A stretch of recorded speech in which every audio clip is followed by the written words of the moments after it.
저는 오늘 주어진 본문 중심으로 선하신 하나님이라고 하는 이 제목을 가지고 말씀을 증거하도록 하겠습니다. 여러분, 이 하나님의 선하심이라고 하는 이 주제는 참 다루기가 쉽지가 않은 주제입니다. 영적으로 참 예민한 부분들이 많고요. 신학자조차들도 이것에 대해서 정말 우리를 속 시원하게 하는 이 정확한 답을 끄집어내기라고 하는 것은 쉽지가 않습니다. 왜냐하면은 이 하나님의 선하심을 우리가 정말로 다루려면은 반드시 통과해야 되고 답을 얻어야 되는 그 중요한 질문이 있기 때문에 그렇습니다. 더더욱 예기치 못한 큰 슬픔과 참 고통을 겪는 그러한 자들에게는 이 질문과 답이 참으로 중요하기 때문에 그렇습니다. 무슨 질문이냐? 정말로 하나님은 살아계시고 정말로 하나님은 선하시는가? 라고 하는 이 질문입니다. 이 질문에 대해서 우리가 답을 얻지 못하면 우리 존재 자체가 흔들리고 또 하나님의 존재 자체에 대해서 의심할 수밖에 없으며 결국 더욱더 나아가서 상처를 받아서 이 종교 생활에서 이탈하는 경우가 많기 때문에 그렇습니다. 무슨 말입니까? 정말 하나님이 전능하신 분이라면 분명히 하나님은 전능하신 분일지언데 또 하나님이 선하신 분이시라면 나를 사랑하는 선하신 분일지언데 그 전능하신 하나님, 그 선하신 하나님이 정말로 살아계신다면은 어떻게 그날, 어떻게 그때 그 사건에서 가만히 계셨을까? 전능하신 하나님은, 선하신 하나님은 아무것도 하실 수가 없는 그런 무기력하신 분일까? 그러한 질문이 특별히 정말로 아픔의 가운데 있는 자들에게는 너무나 어려운 질문이고 답을 하기가 참 힘든 질문이거든요. 우리가 말씀을 통해서 또 다른 사람이 그런 일을 당할 때는 하나님의 뜻이 있겠지라고 말을 하지만 그 사건이 나에게 일어난 일이라면은 여러분 그 질문과 그 질문에 대한 대답은 쉽지가 않은 것입니다. 저는 그래서 이거 신학적인 것이 아니라 한 목회자로서 또 여러분들을 목양하는 목사이고 설교자로서 이 주제를 가지고 일주일 동안 많은 씨름을 했습니다. 하나님의 공유적 성품 가운데 무슨 말씀을 증거해야 됩니까? 라고 하는 그 질문과 기도 가운데 하나님이 저에게 주신 마음의 감동은 나의 선하심에 대해서 증거하라 라고 하는 마음이었거든요. 그래서 일주일 동안 이 말씀을 준비하고 여러 신학 거장들의 책들을 쭉 돌아보고 하면서 너무 마음이 갑갑한 거예요. 저의 마음을, 여러분들의 마음을 시원하게 해줄 수 있는 답을 제가 찾지 못했기 때문에 그런 것입니다. 아내가 알아요. 제가 참 많이 힘들었습니다. 지금 저희가 하나님에 대해서 말씀하는 이 시리즈 말씀이 아니잖아요. 하나님을 알아가는 시간이잖아요. 그래서 여러분들에게 적용이 되고 정말 그렇구나라는 이 메시지를 끄집어내기까지는 참 힘이 들었습니다. 그렇지만 하나님께서 은혜를 주셔서 저나 오늘 이 말씀을 듣는 여러분들 가운데에 이 심령 속에 그래 하나님은 선하시지, 그래 내가 믿는 하나님은 전능하시지, 나를 사랑하시지, 이렇게 여러분이 함께 선포하고 나아가는 시간이 되기를 진심으로 축원합니다. 정확히 1995년 4월 2일4월 19일 오전 9시 2분이었습니다. 오클라호마 시연방 청사 앞에 무려 4,800파운드가 되는 폭탄을 실은 그 트럭이 이제 테러범에 의해서 폭발을 하게 되죠. 그 결과 168명이라고 하는 무고한 시민들이 죽게 되는 경악스러운 이 사건이 미국 전체를 충격에 빠뜨렸습니다. 그로부터 4일 후에 유명하신 빌리 그레엄 목사님이 그 시에 초청받아서 우리 유가족들을 위로하는 또 그 도시를 위로하는 희생자들을 위한 추모 예배 설교로 설교자로서 초청을 받게 되어 도착하게 됩니다. 참 무거운 시간이죠. 이 비극의 의미를 나름 이 하나님의 말씀에서 설명하려고 했고 또 위로하고자 했었습니다. 당시 그 가운데 참석자 가운데는 믿는 자들 또 믿지 않는 자들이 있었고 특별히 유가족이라고 할 때에 이 사건을 어떻게 받아들여야 되나 침통한 그런 상황 가운데 저들이 다 있었습니다. 왜냐하면 희생자 가운데에는 정말 이쁜 어린아이들도 많이 있었고 무고한 시민들뿐만 아니라 정말 착하게 살아가고 온 인생을 살아갔던 많은 노인들도 있었기 때문에 여러분 그 불신과 깊은 상처만 남아있는 그 무거운 자리에서 이제 빌리 그레이엄 목사님이 설교를 하기 위해서 강단에 서게 됩니다. 모두가 다 집중하는 그 침묵의 시간이죠. 그리고 모든 사람들이 끊임없이 이 사건을 놓고 자신들에게 묻고 있는 너무나 예민한 그 질문을 모인 자 가운데에서 빌리 그레이엄 목사님이 딱 시작하면서 그 질문을 던집니다. 여러분, 왜 이런 일이 일어났을까요? 왜 하나님은 이런 일을 일어나도록 허락하신 것일까요? 라고 하는 이 질문을 그가 설교 포문 열면서 던집니다. 그는 두 눈에 깊고 정직하며 슬픔을 끌어안은 간직한 그 표정으로 세 단어를 사용하여서 그 질문에 대한 답을 합니다. 세 단어는 I don't know. I don't know. 여러분, 저는 목사이지만 설교로 이 자리에 섰지만 알지 못합니다 라고 하는 진솔한 이 답이었다라고 하는 것입니다. 여러분, 그렇습니다. 세상에는 우리가 도저히 이해할 수도 없고 받아들이기 힘든 또 알 수 없는 불행한 일들이 자주 일어납니다. 왜 음주 운전자에 의해서 그가 사고를 일으켜 내가 평생에 불구자로 살아야 되는가라고 하는 그 사람 입장에서 생각을 한다면 이해가 되겠습니까?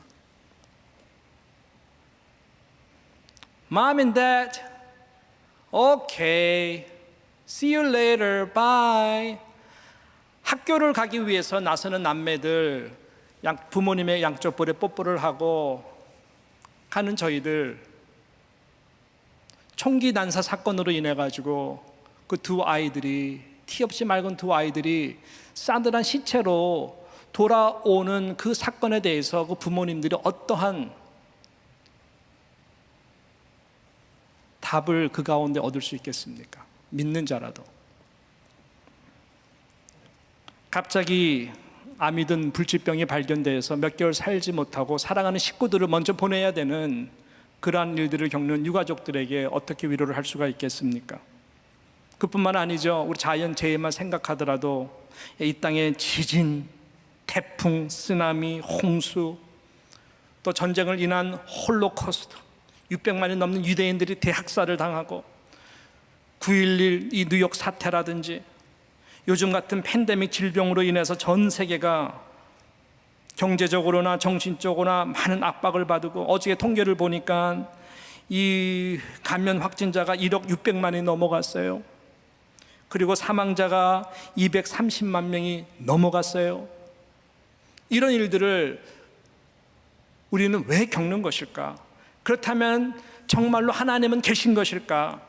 살아계시다면 그분은 전능하신 분이 맞으실까? 그분은 정말로 선하신 분이 맞는 것일까? 라고 하는 이런 실존적 질문은 특별히 고난이 정신적으로 고문으로 느껴지는 자들에게는 이해하기가 너무나 힘든, 오히려 상처가 될 수가 있는, 실족이 될 수가 있는 것이다 라고 생각을 하는 것이죠. 충분히 이해가 됩니다. 그래서 오늘 우리가 이 본문 말씀을 좀 펴놓고 이 주제를 같이 함께 다루고자 하는 것이에요. 오늘 본문에 보게 되면은 지금 다윗은 이 하나님의 선하심에 집중을 하여서 찬양을 하고 송축하는 것을 우리는 발견하게 됩니다. 또 그 하나님의 선하심을 모든 성도들이 맛보아 알기를 간절히 바라는 마음으로 증거하는 것을 우리가 보게 됩니다. 적어도 시편 34편 시작은 그렇게 시작을 하죠. 우리가 읽지 않았지만 여러분 1절과 2절과 한번 3절을 한번 자세히 한번 보십시오. 한번 같이 한번 읽어볼까요? 시작. 내가 여호와를 항상 송축하며 내 입술로 항상 주를 찬양하리이다. 2절. 내 영혼이 여호와를 자랑하리니, 자랑한대요. 곤고한 자들이 이를 듣고 기뻐하리로다. 3절. 나와 함께 여호와를 광대하시다 하며 함께 그의 이름을 높이세라고 찬양하는 것을 보게 됩니다. 다윗 당신뿐만 아니라 당신과 같이 함께한 모든 자들이 이러한 하나님의 속성을 찬양하자는 거예요. 그렇게 되면은 주변의 곤고한 자들도 기뻐하게 될 것이다. 그런 여호와 하나님을 경외하며 나아가자 라고 하는 것입니다.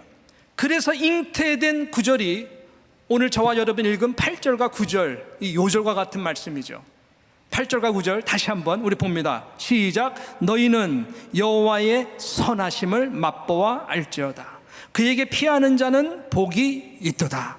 너희의 성도들아 여호와를 경외하라. 그를 경외하는 자에게는 부족함이 없도다 라고 말씀하고 있습니다. 너희는 여호와 선하심을 맛보아 알지어다 라고 지금 그 찬양의 가장 중심인 여호와 하나님의 선하신 그 성품에 대하여 찬양하자라고 말하고 있습니다. 이것이 여호와를 경외하는 자의 모습이다 하는 것이죠.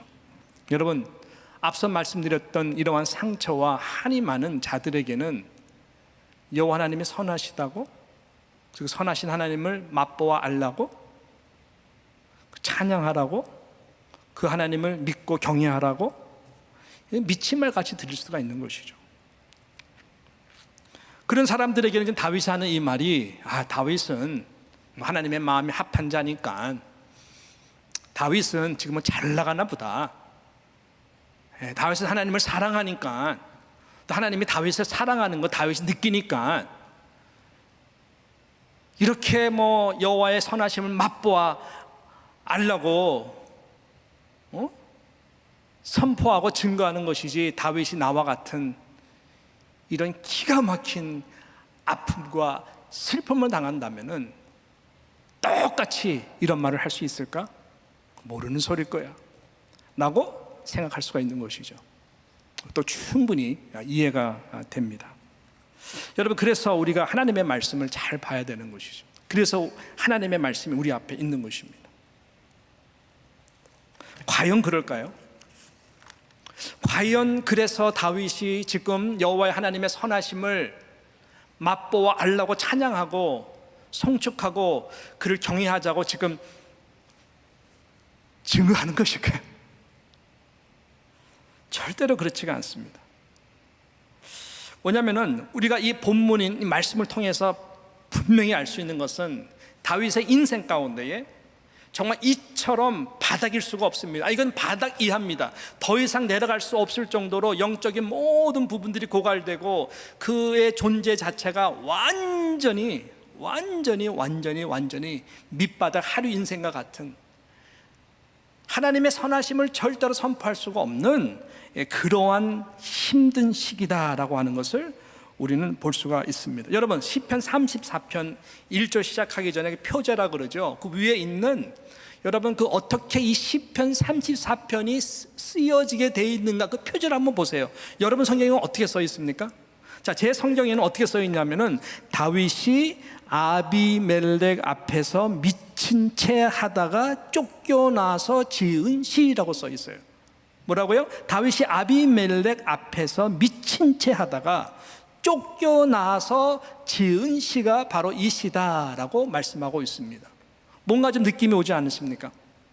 아비멜렉이라고 하는 이 이름은 이 블레셋 왕의 왕을 상징적으로 항상 표현하는 왕의 아주 커먼한 공통적인 이름입니다. 예를 들어서 바로 왕은 이름이 바로라서 왕이 아니라 애굽, 대제국 애굽의 왕이다, 태양신과 같은 왕이다. 그래서 바로이거든요. 바로 1세, 2세 이런 식으로. 그래서 이 블레셋 나라의 왕은 아비멜렉이에요. 근데 이 사건을 잘 설명해주고 증거하는 성경 말씀이 어디냐 보면 사무엘상입니다.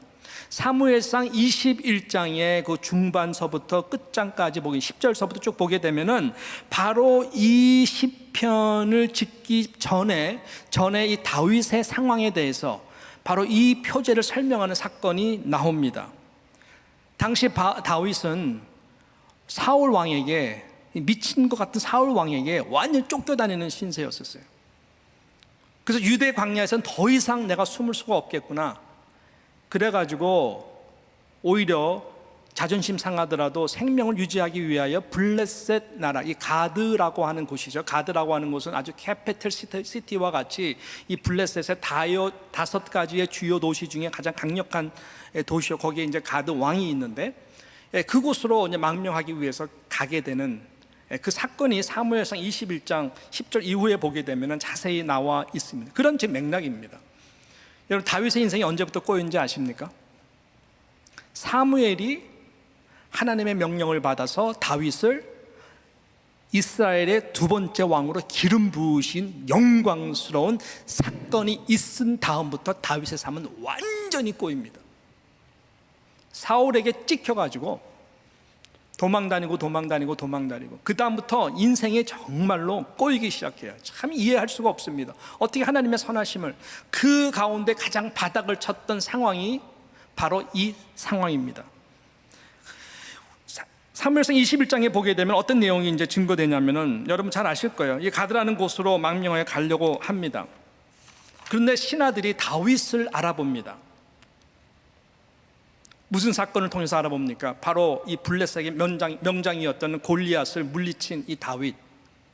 알아봅니다. 알아보면서 이 아기스 왕에게 이야기를 합니다. 몰래 가서 어떻게 이야기하냐면은, 저 다윗이라는 인물이 보통 인물이 아니라고, 우리에게 적이 될 수가 있는 인물이다.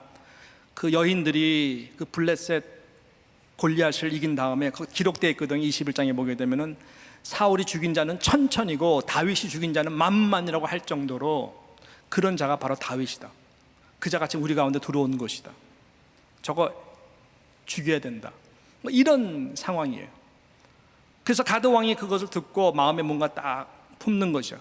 다윗이 바로 그 순간에 생명의 위협을 느낀 거예요. 자, 그래서 여러분 한번 볼까요? 사무엘상 21장 12절과 13절에 보게 되면 이렇게 그 당시 상황을 성경은 증거하고 있습니다. 한번 읽어보겠습니다. 시작.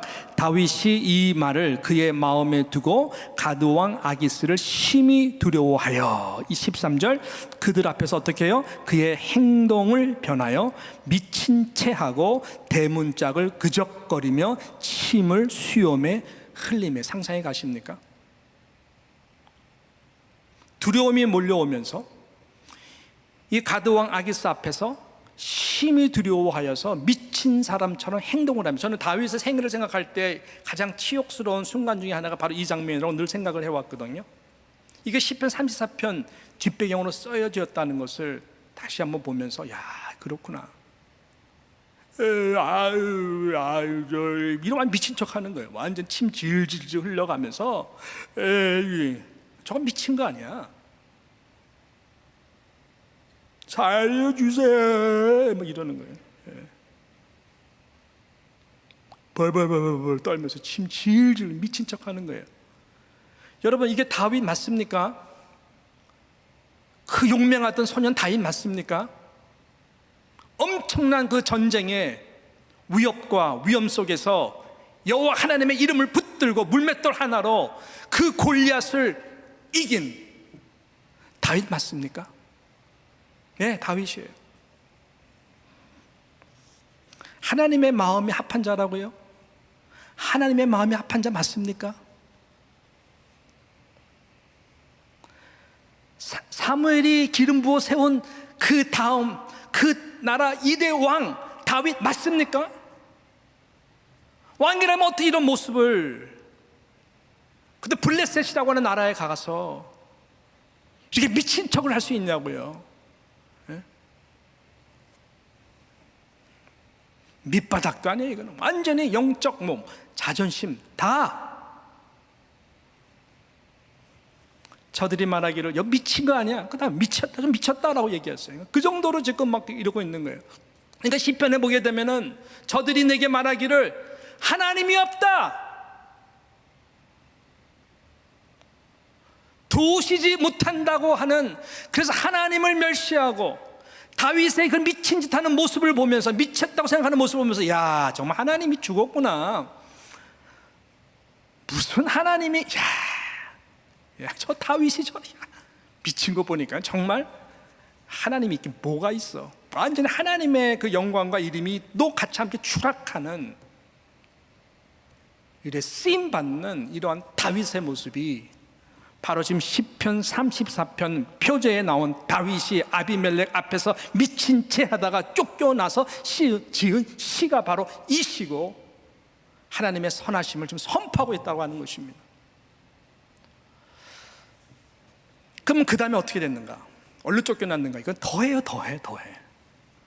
그래서 이게 사무엘상 21장 딱 그렇게 끝나면서 미쳤구나 끝나면서 다윗이 도망을 갑니다. 그래서 사무엘상 22장 1절과 2절을 보게 되면은 이 시편을 어디서 썼는지에 대한 정확한 장소와 상황을 이야기합니다. 자, 우리 한번 사무엘상 22장 1절과 2절 말씀을 한번 같이 함께 우리 읽어봅니다. 시작.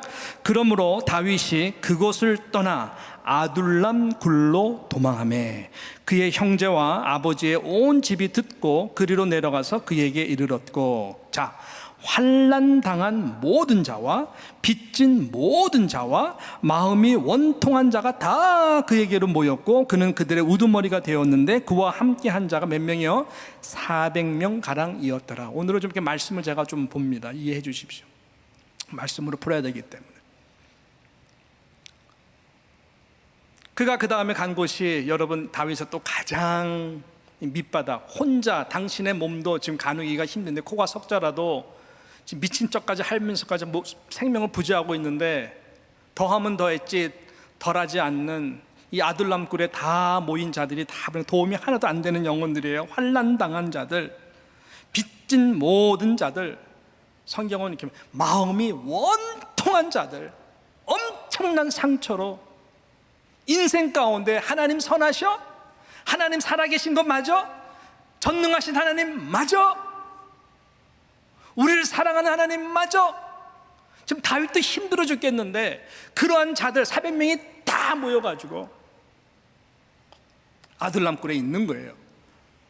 바로 그때 다윗이 34편을 기록한 것입니다. 무엇을 찬양하라고요? 하나님의 선하심. 하나님의 선하심을 맛보아 알지어다. 그를 경외하지 않고,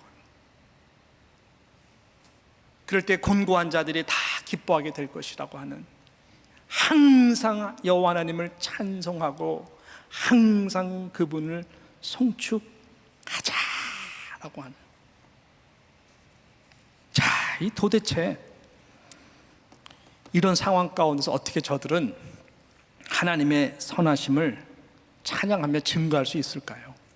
어떻게 하나님의 선하심을 맛보아 알 수 있는 그러한 은혜를 저희들이 받게 된 것일까요? 오늘 거기에 우리가 좀 답을 찾기를 원하는 거예요.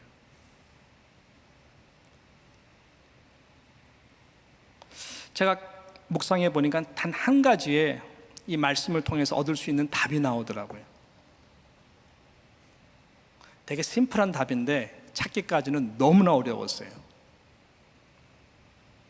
여러분들에게 용기와 믿음이 필요한데요, 저들이 그래서 신앙이고 믿음이거든요. 그럼 어떤 신앙이고 믿음인가 봤더니 하나님의 선하심과 전능하심을 가장 의심할 수 있는 바로 그 상황입니다. 바로 그 상황 속에서 오히려 하나님의 선하심과 그 전능하심을 찬양하고 선포할 수 있는 그 신앙, 그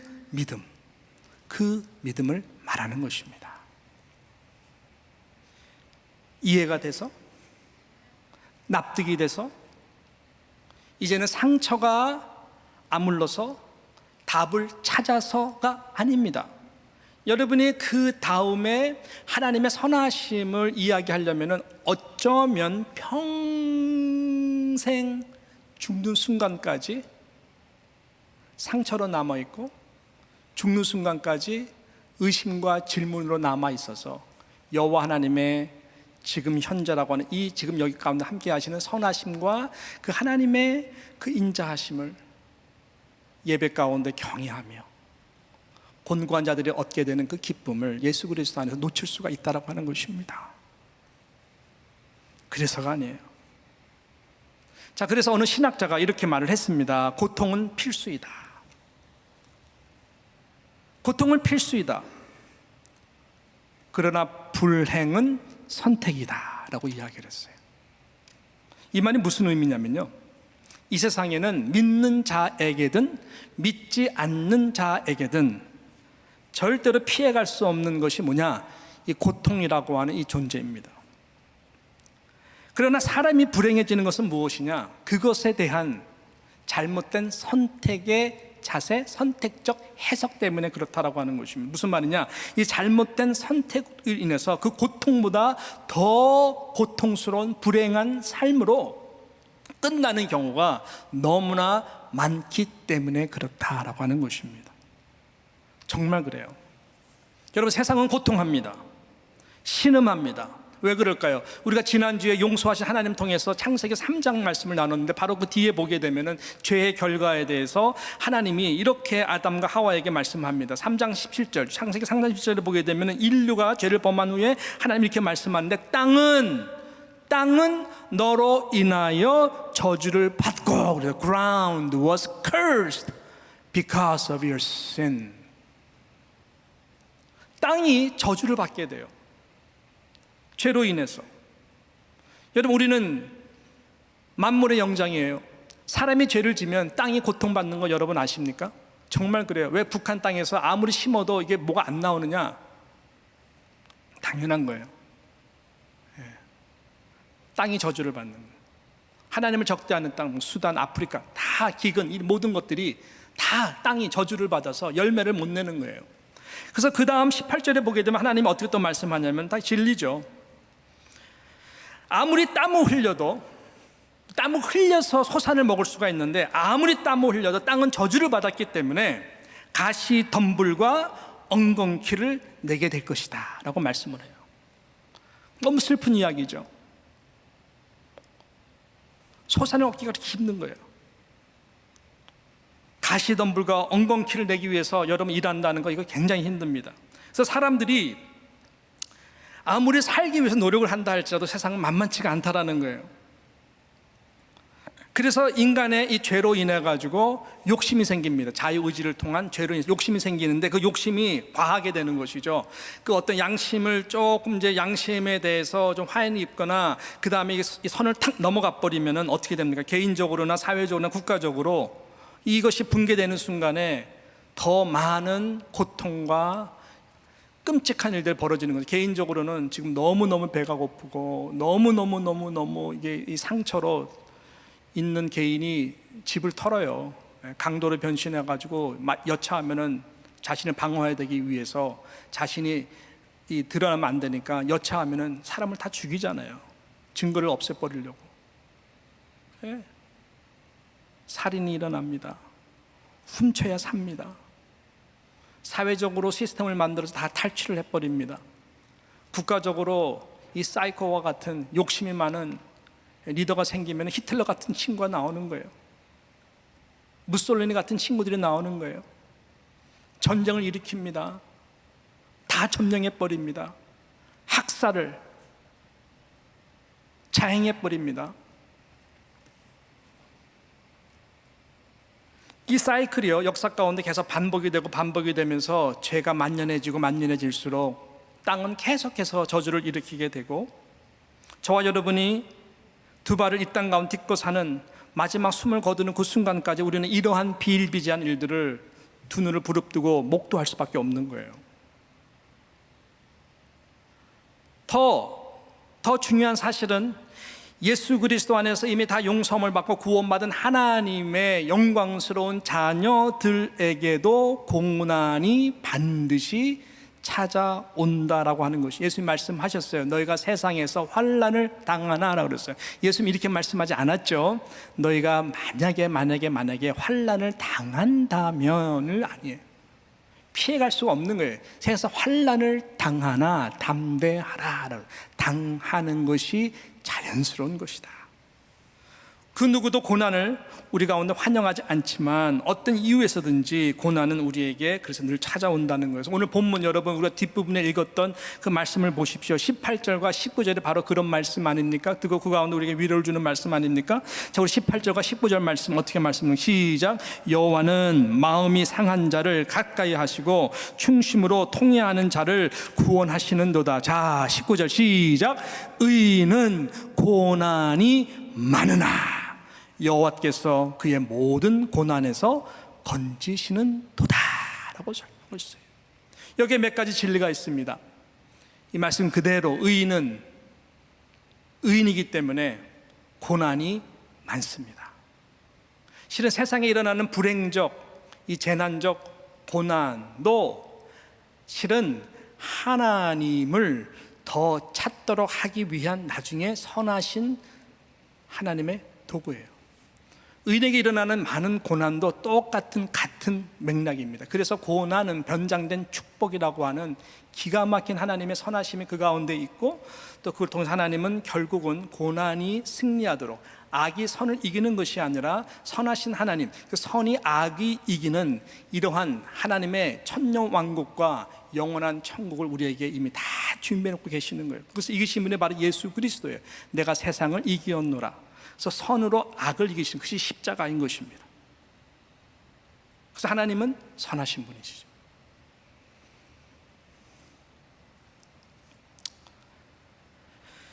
그래서 의인은 고난이 많다라고 하는 것과 지금 침을 질질 흘리고 미친 척 하다가 아둘람 굴에 가가지고 당신만큼 더 힘든 400명이라고 하는 하나님은 선하신가? 하나님은 정말 살아계신가? 하나님은 우리를 사랑하는가? 하나님 전능하신가? 그 퀘스천 마크에서 너무너무 헤맬 수밖에 없는 그 가련한 영혼들과 함께 있는 이들에게 하나님은 성령의 감동으로 이 다윗을 통해 가지고 하나님은 저들을 항상 위로하신다라고 하는 그 메시지를 전하고 있는 것이에요. 그래서 여호와는 마음이 상한 자를, 이 아둘람 굴에 있는 이 한이 많은 자들, 상처가 많은 자들, 마음이 상한 자를 가까이 하시고 충심으로 통회하는 자를 결국 구원해 주신다고 하는 것입니다. 왜 여기서 회개라는 말이 나왔을까요? 우리가 여러분 하나님의 선하심에 대해서 의심을 하고 상처를 받으며 계속 하나님을 밀어내면요, 하나님의 분명한 속성과 하나님의 분명한 성품이 영원한 것이거든요. 변치 아니하시거든요. 우리가 이 나의 어떤 그런 기가 막힌 일을 통해 가지고 어떤 믿음의 한계 속에서, 믿음의 분량 속에서 자꾸 하나님을 밀어내고, 하나님 계신 것 맞아? 하나님 계신다면 나한테 어떻게 이런 일이 있을 수가 있어? 하나님에서 원망하고 때로는 하나님을 저주한다면 하나님이 얼마나 마음이 아플까요? 내가 더 아파한다, 당할 수밖에 없는 이런 재난, 당할 수밖에 없는 이 고난 속에서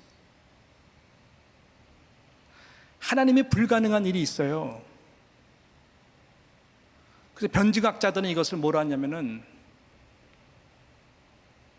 하나님이 그러니까 하나님은 전지전능하신데 하나님에도 불가능한 것이 있다라는 거예요. 그게 뭐냐면 하나님의 선하심과 하나님의 전능한 속에서 부딪힐 수밖에 없는, 하나님은 절대로 네모난 원을 만드실 수가 없다라는 것이에요. 그렇게 창조했기 때문에. 하나님은 네모난 원 만들 수 있지 않습니까? 하나님은 동그란 네모를 만들 수가 없다라는 거예요. 여기서 부닥치는 거예요. 하나님의 성품, 전능하심과 선하심에. 여러분 이런 거예요. 모든 방패를 다 뚫을 수 있는 화살을 하나님 만들 수 있는가? 만들 수 있죠. 모든 방패를 다 뚫을 수 있는 화살. 반면에 하나님은 모든 화살을 막을 수 있는 방패를 만들 수 있는가? 막을 수 있죠.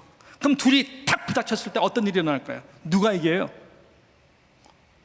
모든 방패를 뚫을 수 있는 화살이 이길까요? 아니면 모든 화살을 막을 수 있는 방패가 이길까요? 그게 네모난 원이라고 하는 논리입니다. 죄로 인해서 오염된 세상 가운데에서 총기 난사를 하고 비행기를 납치해가지고 빌딩에다 갖다 꼽아버려서 많은 사람들이 죽는 이러한 일들은 피해갈 수 없는, 또 고난도 의인에게도 찾아오는 이 모든 것, 그렇지만 하나님의 선하심과 하나님의 전능하심과 하나님의 사랑하심, 하나님의 성품은 변함이 없기 때문에 그런 일들을 통해 가지고 하나님은 하나님의 그 선하심과 전능하심과 사랑하심 얼마나 영원한 것인 것을 하나님은 반드시 보여주신다는 거예요. 우리의 인생 가운데 그것을 답을 찾지 못한다 할지라도 분명한 하나님은 그런 하나님이시다라고 하는 것을 말씀하고 있습니다. 그래서 지금 제가 말씀드리고자 하는 이 부분이 굉장히 중요한데요, 하나님이 우리 인간에게 주신 가장 최고의 인격적 선물이 뭔지 아십니까? 제가 말씀드린 최고의 인격적 선물이라고 그랬어요. 하나님이 모든 인간에게 주신 최고의 인격적 선물, 그게 뭐냐면 자유의지라고 하는 것입니다. 프리웨어. 우리는 로봇가 아니에요. 하나님은 조물주 하나님으로서 우리를 로봇같이 다루시지 않으세요. 하나님의 아무리 주권을 이야기한다 할지라도 그 주권 속에 우리를 자유의지를 통해 가지고 하나님은 일하십니다. 근데 문제는 뭐냐면은 사람이 이 주신 아름다운 인격적 선물인 자유의지를 뒤틀리게 사용해 가지고 자신의 욕심, 죄가 잉태한 걸 통해 가지고 이것을 잘못 사용하는 거예요. 그래서 인류에게 그래서 아픔과 슬픈 이 비극적인 일들이 계속 일어나는 것입니다. 그런데 그 모든 결과임에도 불구하고 하나님은 우리의 자유의지를 통해 가지고 우리의 신앙이 여호와 하나님을 경외하고 하나님의 성품을 신뢰하고 나아가는 자를 가장 기뻐하신다라고 하는 것입니다. 이것이 굉장히 중요한 것입니다. 그 자유의지를 통해 가지고 여러분이 보이지 아니하는 하나님이시지만은 정말 그 하나님의 선하심과 하나님의 전능하심을, 그것이 영원한 것을 믿고 우리가 그 자유의지를 가지고 힘이 들어도 하나님 앞에 엎드려 경배하며 그 하나님을 사랑하고자 하는 그 믿음으로 나아갈 때 하나님은 그러한 자들을 너무나 기뻐하시면서 하나님은 우리에게 얼마나 당신이 선하신 분인가를 가르쳐주기 시작합니다.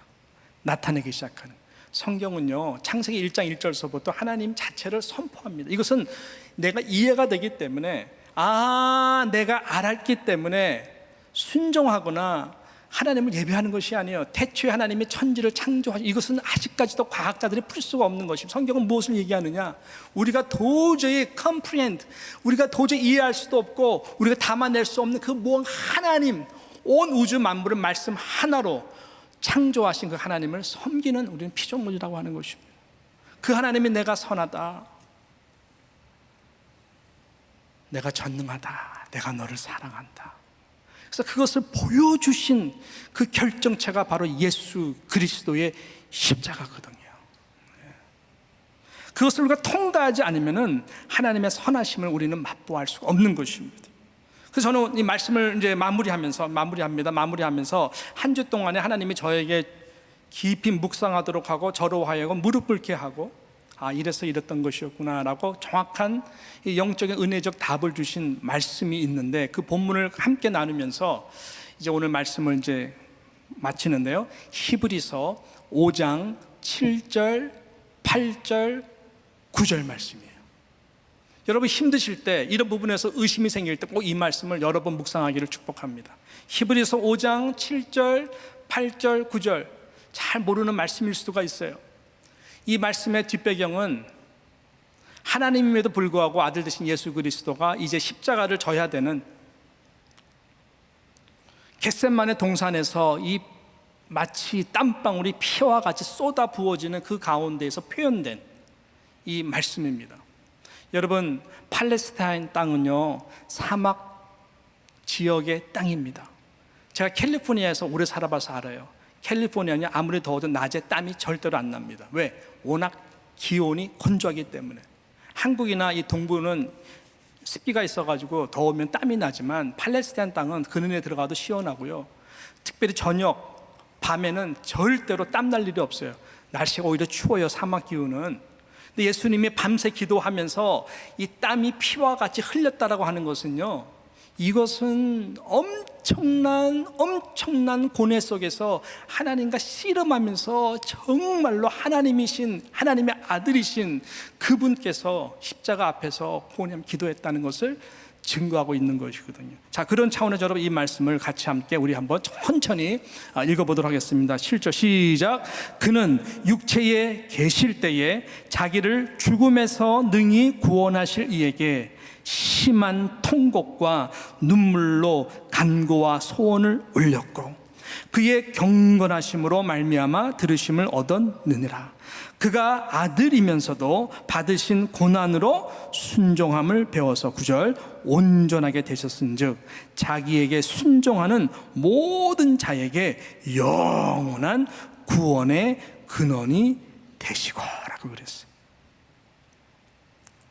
그렇습니다. 십자가 체형을 바로 앞에 두고 고뇌하며 기도하셨던 예수 그리스도, 이것은 마치 다윗이 미친 척하고 하나님이 나를 왕으로 세웠다면 내가 어떻게 이런 수모까지 당하나, 참 하나님 살아계신 것만, 많은 시편의 그 당시대 사람들이 하나님 살아계시는 것 맞냐, 하나님 선하신 것 맞냐, 하나님 정말 너를 구원할 수 있는 자냐, 조롱하는 그와 같이 십자가에서 그것을 다 받으셨어야 되거든요. 야, 너 하나님의 아들이야? 뛰어내려봐. 그럼 우리가 믿을게. 하나님 너 사랑하잖아. 하나님은 전능하신 분이잖아. 너도 전능하다며 뛰어내리면 다 구원 이루는 거 아니야? 그거 아니거든요.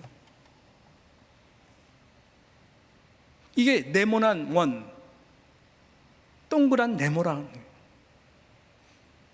예수님도 고뇌하면서 이 뭐라 그래요? 이 말씀에 보니까 능히 구원하실 이에게, 능히 구원하실 이에게. 저희 어머님이 항상 물어보는 병증학적 질문이거든요. 김 목사, 아니 하나님이 전능하시고 예수님을 사랑하시는 분이시라면 꼭 당신 아들을 왜 십자가에서 이렇게 잔인하게 죽일 정도로, 그거밖에 구원의 길이 없는 거야? 다른 방법으로 하실 수가 없는 거야? 이거 너무한 거 아니냐라는 것이죠. 그럼 제가 어떻게 대답할까요? 저도 잘 모르겠는데요. 이러면 안 되잖아요. 네, 그럴 수밖에 없는 이 하나님. 그러니까 예수님 입장에서는 영적으로 깨어있지 않는다면 하나님 선하신 건 맞는가? 당신 아들 이렇게 비참하게 처형할 정도로 이 방법밖에 없는가? 능히 구원하실 수 있는 이가 하나님이시고 내 아버지인데 나를 외면하고 고개를 돌리실 정도로, 내가 지옥에 자리까지 갈 정도까지 내가 고통을 치러야 되나? 라고 의심할 수가 있는 것이에요. 하나님의 선하심과 전능하심, 사랑하심을 할 때. 그래서 예수님이 바로 이 모든 과정들을 겪으면서 우리에게 보여주는 것이 하나님 선하시다, 하나님 정말 전능하시다, 하나님이 세상을 이처럼 사랑하사 나로 하여금 이 십자가를 통과하게 한 것이다. 그걸 보여주기 위해서. 그래서 여러분 뭐라 그래요? 이 참 중요한 말인데, 능히 구원하신 이에게 심한 통곡과 눈물로 간구와 소원을 올렸는데 그의 경건하심으로 말미암아. 이게 기가 막힌 말이죠. 결국은 영적으로 항복하는 것입니다. 하나님, 내가 다 이해를 못한다 할지라도 하나님이 옳습니다. 하나님이 그때 침묵하셨어도 하나님이 옳습니다. 하나님은 선하신 분이십니다. 이해를 못해도 하나님은 전능하신 분이십니다. 하나님은 나를 사랑하는 분이십니다. 그 경건하심으로 하나님의 뜻을 들은 거예요. 그가 아들이면서도 그래서 받으신 고난으로 순종함을 배웠다라고 말씀하는 거예요. 이걸 통과해야 됩니다. 십자가를 통과해야 우리는 하나님의 선하심과 하나님의 전능하심과 하나님의 사랑하심을 우리는 깨달을 수가 있습니다. 십자가를 통과하면은 다 해결이 됩니다. 십자가가 모든 질문을 풀 수 있는 유일한 이 열쇠라는 것을, 예수님의 이 애고나이즈하는 이 통곡과 눈물과 간구와 소원의 이 깊은 골짜기를 통해서 당신이 몸소 십자가에서 비참하게 죽으심으로 말미암아 통과하게 해주셔서 오가는 모든 세대 가운데에 이 9절 말씀과 같이 자기에게 순종하는 모든 자에게 같은 고난으로 순종함을 배워서 통과하는 자들을 말하는 것입니다. 모든 자에게 영원한 구원의 근원이 되게 해주셨다라고 하는 것입니다. 이 십자가를 통과하면요, 나의 모든 상처가 다 십자가 안에서 해결이 되고요, 눈녹이 녹고 나랑 같이 똑같이 힘들어하는 재정적으로, 자녀적으로 슬픔을 당하는 사람들이 보여요. 그 사람의 아픔을 채울할 수 있는 주님의 마음을 깨닫게 돼요. 그때 진정한 삶의 의미를 되찾게 됩니다. 제가 어느 한 목사님의 아들을 먼저 보내요. 풋볼 선수고 하버드 대학에 들어가기로 다 돼 있었고 너무나 신앙이 좋고, 그 아들이 갑자기 3개월 만에 하나님 앞에 보내야 되는, 내가 어떻게 목회를 할 수 있을까, 그 엄청난 고뇌 싸움 가운데에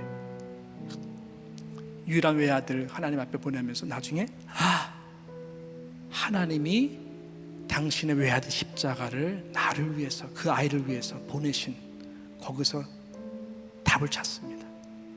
답을 찾았다고 하는 것은 진리적 답이 아니라 의미를 얘기하는 거예요. 그래서 그분이 그 다음부터 선교지에 고아화된 아이들을 위해서 선교를 하기 시작합니다. 누구에게 버려진 아들 하나하나가 얼마나 귀한지 눈이 떠지기 시작해요. 그래서 상처 입은 치유자가 바로 예수 그리스도고, 예수 그리스도 십자가를 통과한 모든 자들은 상처 입은 치유자로, 나의 상처가 바로 많은 영혼들을 치유할 수 있는 사명자구나 라는 것을 깨닫게 되는 거예요. 그것이 하나님 우리의 아픔을 통해서 주시고자 하는, 그래서 하나님의 선하심과 전능하심, 매지컬한 것이 아니라 십자가를 통해서 우리는 결국 나중에 아픔이 우리에게 사명이 되고 소명이 되는 그런 자들이 하나님 앞에 섰을 때에 하나님의 선하심과 하나님의 그 전능하심, 모든 하나님의 선을 이루신 전능하심을 얼마나 크게 찬양할까요? 저는 이 은혜가 있습니다. 그래도 아직까지 고통 가운데 이해가 되지 않는 분들 이해합니다. 그러나 다른 답으로는 제가 목사로서 목회적으로 답을 줄 수가 없어요. 우리 딸이 7개월, 8개월 동안 의사가 떼라고, 얘는 월스트 케이스라고 얘기하실 때 얼마나 가슴이 아팠겠어요. 어떻게 떼요? 가장 힘들었던 그 웨스트민스터 전도사 때, 그때 하나님이 내게 딱 주신 레마의 말씀이, 하나님이 지으신 모든 것이 선하니 감사함으로 받을지니라. 저 그 말에 깨져버렸거든요. 선하신 것이구나, 이건 하나님의 선하신 뜻이 있구나, 그걸 선포하고 하나님의 선하심을 찬양하고 나갈 때에 하나님의 놀라운 평안을 주셨고, 나중에는 기적적으로 건강하게 아이가 태어났어요. 아직까지 여기 머리에 6cm 튜머는 있지만 뇌에, 그것이 얼마나 우리에게는 선교적 비전으로 연결돼가지고 이 미래를 꿈꿀 때에 얼마나 그 아픔을 통해 주신 축복이 많고 미래적 선교적 꿈이 있어요. 같이 패밀리가 함께 하고자 하는, 다 선합니다. 이 악이 많은 세상 가운데 그래서 우리는 선으로 하나님의 선하신 성공을 이길 수가 있는 것이, 상처받은 아둘람과 같은 공동체 어떤 교회를 할지라도 하나님의 선하심 앞에 우리가 십자가를 통과를 하게 되면은 그 아픔이 나의 아픔같이 느껴지게 되는 거죠. 이러한 아픔을 통한 치유자, 소명자가 다 될 수 있는 그 은혜를 하나님께서 우리 가운데 부어주시기를 주님의 이름으로 축복합니다.